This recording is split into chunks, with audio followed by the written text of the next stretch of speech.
approach to agriculture in which animals are part of it, minimizing violence is a part of it, understanding the cyclic nature of reality, strictly avoiding foodstuffs that are the product of violence, or farming techniques that are you're growing things because your whole meditation to become part of the monetized economy, everything's got to be quantified and measured like that. None of that's sustainable. It won't last. And that's why you see that the Vedic culture, the embers, the dying embers of which are still seen to some degree in India, is the most sustainable approach to agriculture and to life in general. Because it embraces concepts and integrates concepts into your farming approach, into your relationship with Mother Nature, that enhance the relationship. You're not just using nature, but you find your rhythm, you find your voice within nature. And there's a wonderful balance between the male energies and the female energies. That's another thing that the Krishna consciousness movement has to offer, is a very deep insight into how those two energies, the male energy and the female energy, are meant to work cooperatively and be balanced, so that the way in which you do things is not just overly sentimental, nor is it overly tyrannical, but it's nicely balanced. Mm-hmm. So in our worship, for example, in our temples, you'll note that all of our temples have the name Radha Krishna. Shri Shri, which is beautiful, beautiful temple of Radha and Krishna. Radha is Lord Krishna's consort, and she is the perfection of the feminine qualities. And Krishna, of course, is the perfection of male qualities. So it's a very deep, deep subject matter, very deep philosophical insights to understand how that works. But when you are beginning to understand that, then you find balance.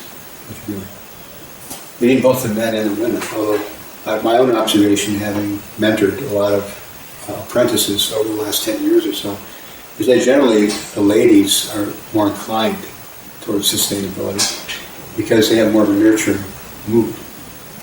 And the guys, there are many good men also, but the guys tend to be a little more calculating and hard-hearted. Yeah. Women really kind of get it. So what we're doing here in New Talaba, I'm no longer in West Virginia, now I'm in Mississippi, southern Mississippi.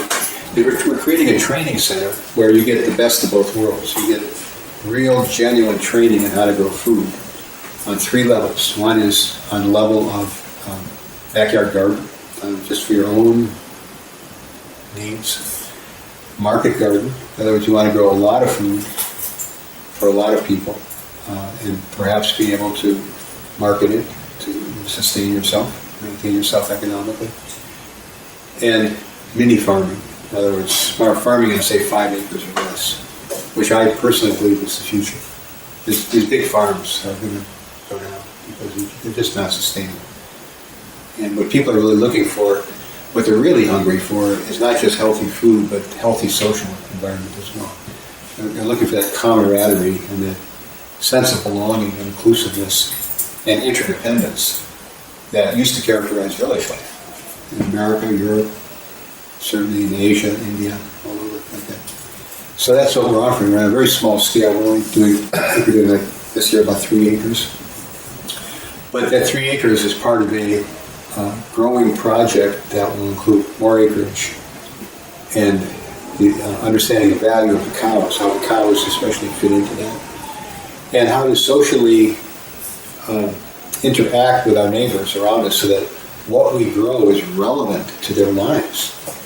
We're not just growing things and selling it to the wealthy somewhere, make a contract with some commercial enterprise like Whole Foods or something. Just provide food so we get money and we don't really care who eats it.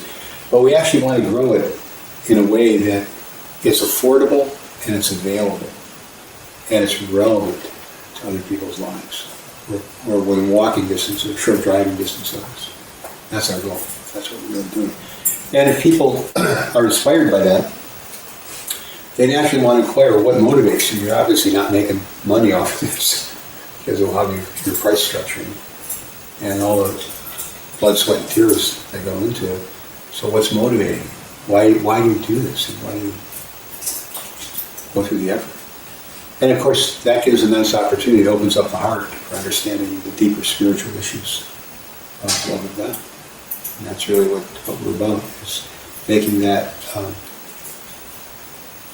reciprocity with Krishna manifested through the growing of food, the sharing of food, the turning of ordinary food into spiritual food, and thus that becoming an agent for developing spiritual culture. The original culture of the planet, actually. Yeah.